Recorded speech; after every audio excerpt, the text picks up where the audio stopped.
Halo semuanya, perkenalkan kami dari kelompok 1 akan menjelaskan tentang awal dari mulainya pelaksanaan demokrasi terpimpin di Indonesia. Baiklah, sebelum kita lanjut ke materi, ada baiknya kita berkenalan terlebih dahulu. Perkenalkan, nama saya Kaila Azara, biasa dipanggil Kalil. Baik, ciri-ciri dari sistem demokrasi terpimpin antara lain adalah adanya dominasi pemimpin negara, terbatasnya peran partai politik, dan meluasnya peran militer sebagai unsur politik, dan berkembangnya pengaruh Partai Komunis Indonesia. Masa demokrasi terpimpin di Indonesia dimulai dengan berlakunya dekret presiden pada tanggal 5 Juli tahun 1959 sampai berakhirnya kekuasaan Presiden Soekarno pada tahun 1966. Presiden Soekarno mengeluarkan dekret presiden sebagai upaya untuk menyelesaikan masalah negara yang semakin mengkhawatirkan. Berlakunya dekret presiden ini memiliki sisi positif dan sisi negatif. Berikut sisi positif berlakunya dekret presiden 5 Juli 1959. Yang pertama adalah menyelamatkan negara dari perpecahan dan krisis politik yang berkepanjangan. Kemudian yang kedua adalah memberikan pedoman yang jelas, yaitu Undang-Undang Dasar 1945 dari kelangsungan hidup negara. Dan yang ketiga adalah merintis pembentukan lembaga tertinggi negara, yaitu MPRS dan lembaga tinggi negara berupa DPAS yang selama masa demokrasi liberal tertunda pembentukannya. Adapun sisi negatif berlakunya dekret presiden 5 Juli 1999 yaitu sebagai berikut. Yang pertama adalah memberikan kekuasaan yang besar kepada presiden, MPR, dan lembaga tinggi negara. Yang kedua adalah memberi peluang bagi militer untuk terjun dalam bidang politik. Disebut demokrasi terpimpin karena demokrasi terpimpin di Indonesia pada saat itu mengandalkan kepada kepemimpinan Presiden Soekarno. Demokrasi terpimpin merupakan reaksi terhadap demokrasi liberal atau parlementer. Karena pada masa demokrasi parlementer, kekuasaan presiden hanya terbatas sebagai kepala negara. Sedangkan kekuasaan pemerintah dilaksanakan oleh partai. Pada masa demokrasi terpimpin, kekuasaan presiden sangatlah besar dan mutlak, sedangkan aktivitas partai dibatasi. Oleh karena kekuasaan presiden yang mutlak tersebut mengakibatkan penataan kehidupan politik menyimpang dari tujuan awal, yaitu demokratisasi, yang mana menciptakan stabilitas politik yang demokratis menjadi sentralisasi atau pemusatan kekuasaan di tangan presiden. Halo semuanya, perkenalkan nama saya Putri Anissa Junaidi. Saya berasal dari kelompok 1. Hari ini saya akan menjelaskan materi tentang pembentukan MPRS atau yang biasa kita kenal sebagai Majelis Permusyawaratan Rakyat Sementara. MPRS ini dibentuk sebagai pengganti sistem pemerintahan di Indonesia pada tahun 1960. Presiden Soekarno mengeluarkan dekret presiden pada 5 Juli 1959 yang membubarkan Konstitusi 1945 dan kembali menjadi UUD 1945. Dalam konteks ini, MPRS dibentuk mewakili aspirasi rakyat dan mendukung kepemimpinan Soekarno yang semakin otoriter. Di dalam MPRS ini juga terdapat kebijakan-kebijakan. Yang pertama yaitu menyusun garis-garis besar haluan negara atau GBHN. MPRS berfungsi menetapkan arah pembangunan dan kebijakan nasional. Yang kedua, memilih presiden dan wakil presiden. MPRS memiliki kewenangan untuk memilih pemimpin negara. Yang ketiga, pengawasan terhadap pemerintah. MPRS diharapkan melakukan pengawasan terhadap pelaksanaan kebijakan. Dan di dalam MPRS ini juga terdapat beberapa penyimpangan. Yang pertama yaitu dominasi partai tertentu. MPRS didominasikan oleh PKI yang menyebabkan ketidakadilan dan representasi politik dan membungkam suara partai lain. Yang kedua, ada pembangunan MPRS sebagai alat politik. MPRS lebih sering digunakan untuk memperkuat kekuasaan Soekarno daripada sebagai fungsi lembaga legislatif yang mandiri. Ketiga, penegakan kebijakan tanpa konsensus. Banyak kebijakan yang diambil tanpa konsultasi yang memadai dengan anggota MPRS. Menurut pendapat saya, penyimpangan yang terjadi dalam MPRS menunjukkan kelemahan dalam prinsip demokrasi yang ada saat itu. Dominasi satu partai yang menyebabkan ketidakadilan dan menyimpangkan prinsip representasi. Ini juga menciptakan ketidakpuasan di kalangan rakyat yang berujung pada ketidakstabilan politik dan krisis kepercayaan terhadap pemerintah. Kejadian ini menjadi pelajaran yang penting mengenai pentingnya pluralisme dan transparansi dalam sistem pemerintahan untuk mencegah penyalahgunaan kekuasaan di masa depan. Oke, sekian dari saya. Assalamualaikum warahmatullahi wabarakatuh. Halo semua, perkenalkan nama aku Faras Fadila Fauzia dari kelas F7. Jadi aku akan membacakan materi tentang Dewan Pertimbangan Agung Sementara, yaitu DPAS. Yang pertama adalah latar belakangnya pembentukan DPAS. Setelah Dekret Presiden pada tanggal 5 Juli 1959 sebagai memberlakukan kembali UUD 1945, Presiden Soekarno membentuk DPAS sebagai pengganti Dewan Pertimbangan Agung yang harusnya bersifat tetap. Presiden Soekarno membentuk DPAS ini dikarenakan sebagai bentuk konsolidasi kekuasaan dengan tujuan memberi saran dan pertimbangan kepada Presiden. Yang kedua, DPAS sebagai alat legitimasi Presiden. Dalam demokrasi terpimpin, kekuasaan Presiden menjadi sangat besar dan cenderung otoriter. Otoriter itu adalah seharusnya DPAS itu berfungsi sebagai memberikan saran yang independen kepada Presiden. Namun dalam praktiknya, DPAS hanya memberikan legitimasi ke pendapat yang telah ditetapkan oleh Presiden Soekarno. DPAS tidak memiliki kebebasan untuk memberikan pertimbangan yang berbeda dari pandangan Soekarno. Yang ketiga, anggota DPAS ditunjuk oleh Presiden. Anggota DPAS langsung ditunjuk oleh Presiden tanpa ada kata pemilihan umum dan dari suara rakyat. Sehingga orang-orang yang ada dari anggota DPAS ini merupakan orang-orang yang mendukung Presiden Soekarno, sehingga menjadikan alat politik bagi Soekarno, bukan sebagai mempresentasikan kepentingan rakyat secara luas. Ini merupakan bentuk penyimpangan prinsip demokrasi yang dimana seharusnya ada perwakilan yang bersikap independen. Yang keempat, ketiadaan fungsi pertimbangan. Salah satu peran pertimbangan sistem demokrasi adalah memberikan pemasukan yang objektif dan efektif dan juga mengawasi kebijakan Soekarno. Namun, dalam praktiknya, DPAS tidak memiliki kebijakan yang efektif. DPAS lebih berperan sebagai mendukung pendapat Soekarno tanpa ada kritik apapun, sehingga mekanisme yang dilakukan tidak seimbang antara eksekutif dan lembaga pertimbangan. Yang terakhir, kesimpulan.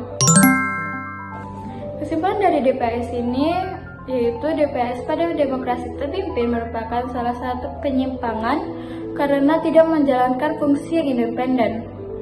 Peran DPAS itu hanya sebagai alat mendukung Presiden tanpa ada kritikan apapun. DPAS juga pemilihan anggotanya itu lebih menyerupai ke lembaga legitimasi daripada ke lembaga yang benar-benar mendukung kebijakan pertimbangan. Sekian dari saya. Ditutup. Wassalamualaikum warahmatullahi wabarakatuh. Bye-bye. Perkenalkan, nama saya Kayla Putih Aska dan saya akan menjelaskan tentang pembentukan Front Nasional. Front Nasional dibentuk oleh Presiden Soekarno pada 31 Desember 1959 melalui Peraturan Presiden Nomor 13 Tahun 1959 dengan tujuan untuk memperjuangkan cita-cita proklamasi dan Undang-Undang Dasar 1945. Pembentukan ini juga merupakan bagian dari penerapan demokrasi terpimpin yang dimulai setelah Dekret Presiden 5 Juli 1959. Dekret tersebut mengakhiri sistem parlementer dan membuka jalan bagi berdirinya lembaga-lembaga baru, seperti Majelis Pemusyawaratan Rakyat Sementara dan Dewan Perwakilan Rakyat Gotong Royong.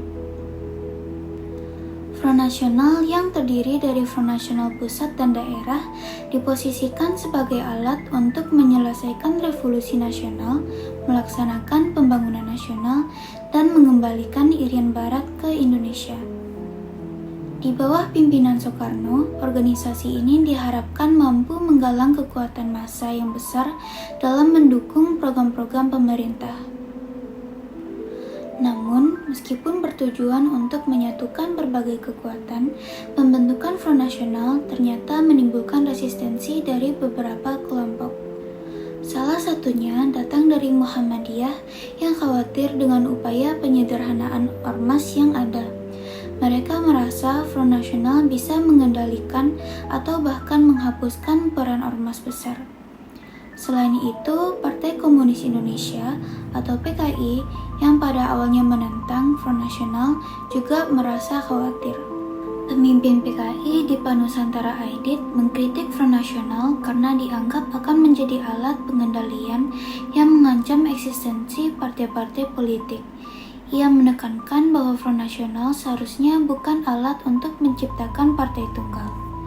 Namun meskipun awalnya kritis, PKI akhirnya bergabung dengan Front Nasional dan justru menjadi salah satu kekuatan dominan dalam organisasi ini.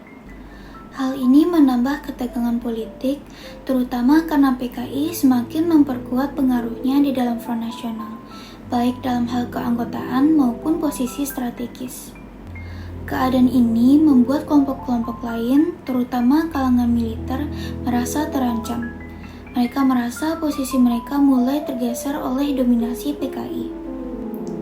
Dominasi PKI menyebabkan pergeseran tujuan Front Nasional yang awalnya dibentuk sebagai wadah untuk menyatukan berbagai kekuatan politik, malah berubah menjadi tempat pertarungan pengaruh antara kelompok-kelompok besar seperti militer dan PKI. Hal ini mengarah pada ketidakseimbangan dalam organisasi dan memperburuk hubungan antar kelompok yang ada. Kesimpulannya, meskipun Front Nasional dibentuk untuk memperkuat pemerintah dan mendukung program-program Soekarno, dalam perkembangannya, organisasi ini mengalami penyimpangan dari tujuan awalnya. Dominasi PKI yang semakin kuat dan ketidakseimbangan kekuatan antar kelompok politik seperti militer dan partai-partai justru memperburuk situasi politik Indonesia. Front Nasional yang seharusnya menjadi sarana untuk menyatukan bangsa malah menambah ketidakstabilan politik pada masa demokrasi terpimpin. Halo semuanya, perkenalkan saya Aurelia Isnada Harnisa. Saya akan menjelaskan materi tentang pembubaran Partai Masyumi dan PSI. Kronologinya, Soekarno membubarkan Partai Masyumi dan Partai Sosialis Indonesia pada tahun 1960 dengan tuduhan bahwa kedua partai ini terlibat dalam pemberontakan PRRI atau Permesta. Penyimpangannya, pembubaran ini dilakukan tanpa melalui proses hukum yang adil. Pemerintah menekankan suara oposisi, membatasi kebebasan berserikat. Kebijakan pembubaran Partai Masyumi dan PSI. Kebijakan ini bertujuan untuk yang pertama, mengonsolidasikan kekuasaan, mengurangi pengaruh oposisi dan memperkuat kontrol pemerintah. Yang kedua, mengurangi ancaman separatisme dan mencegah gerakan yang mengancam stabilitas negara. Dan yang ketiga, mendorong keseragaman ideologi. Membentuk kesatuan ideologi sesuai dengan prinsip demokrasi terpimpin. Nampaknya kebijakan ini membatasi kebebasan berserikat dan menimbulkan kritik karena tidak melalui proses hukum yang adil. Hai semuanya, aku Nadia Syafalovska. Aku akan menjelaskan materi tentang perkembangan ekonomi pada masa demokrasi terpimpin. Pada masa itu, pemerintah mengeluarkan kebijakan di bidang ekonomi dan keuangan. Pada tanggal 15 Agustus 1959 dibentuklah Dewan Perancang Nasional yang dipimpin oleh Muhammad Yamin yang beranggotakan 50 orang. Capaian Depernas dalam waktu 1 tahun yaitu berhasil menyusun rancangan dasar Undang-Undang Pembangunan Nasional Semesta Berencana tahapan tahun 1961 hingga 1969 yang disetujui oleh MPRS. Pada tahun 1963, Depernas mengganti nama menjadi Badan Perencanaan Pembangunan Nasional yang dipimpin oleh Presiden Soekarno. Tugas Beppenas yaitu sebagai berikut. Pada masa demokrasi terpimpin, keadaan ekonomi Indonesia mengalami masa suram, yaitu penurunan nilai uang atau devaluasi. Tujuan dilakukan devaluasi adalah membendung inflasi yang tinggi, mengurangi jumlah uang yang berada di masyarakat, dan meningkatkan nilai rupiah sehingga rakyat kecil tidak dirugikan. Pada tanggal 25 Agustus 1959, pemerintah mengumumkan penurunan nilai uang atau devaluasi sebagai berikut. Namun, usaha pemerintah tersebut tidak mampu mengatasi kemerosotan ekonomi, terutama perbaikan dalam bidang moneter. Pemerintah pun mengeluarkan kebijakan-kebijakan yang lain di bidang ekonomi dan keuangan untuk mengatasi keadaan ekonomi yang semakin suram. Pada tanggal 28 Maret 1963, dibentuklah Deklarasi Ekonomi atau DEKON. Tujuan dibentuk DEKON adalah menciptakan ekonomi yang bersifat nasional, demokratis, dan bebas dari sisa-sisa imperialisme untuk mencapai tahap ekonomi sosialis Indonesia dengan cara terpimpin. Namun, dalam pelaksanaannya, DEKON tidak mampu mengatasi kesulitan ekonomi dan masalah inflasi. DEKON justru mengakibatkan stagnasi bagi perekonomian Indonesia. Pada tanggal 11 Mei 1965, Presiden Soekarno mengeluarkan Penetapan Presiden Nomor 8 Tahun 1965 tentang Bank Tunggal milik negara. Bank Tunggal milik negara memiliki kedudukannya di bawah urusan Menteri Bank Sentral. Langkah-langkah yang dilakukan pemerintah untuk memperbaiki ekonomi tersebut mengalami kegagalan. Berikut faktor kegagalannya. Kebijakan lain pemerintah dalam usaha perdagangan yaitu pemerintah mengeluarkan peraturan pada tanggal 17 April 1964 mengenai adanya Komando Tertinggi Operasi Ekonomi dan Kesatuan Operasi. Tujuannya untuk mengatur perekonomian negara dan meningkatkan sektor perdagangan.